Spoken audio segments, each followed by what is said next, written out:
There's a notion that's been put forth that somehow a consumer is helpless in this conversation. Our view is that consumers are far more in control because consumers have very specific interests and needs and preferences, and they vote with their feet. And that behavior, in turn, is what drives advertisers to become more and more granular, more and more specific, so that they can get to the consumers that care. Fair to say the internet depends on this kind of information? I think it's undisputable that the internet relies on information, and that every time somebody uses the internet to search, that they're going to be exposed to advertising. And that is a much more sophisticated version of what has always taken place. I mean, we all grew up in one generation or another watching I Love Lucy or The Waltons or Seinfeld or whatever the show might have been of the day.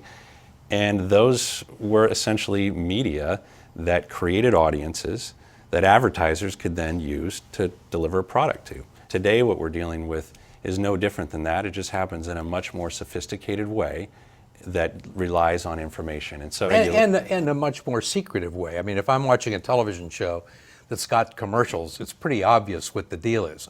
I have to watch the commercials to see the show.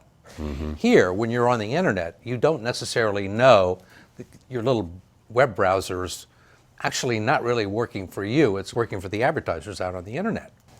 We actually believe that consumers do understand it. The way that we see them operate, our studies indicate that consumers do understand this information exchange that's taking place generally in the economy and across the internet.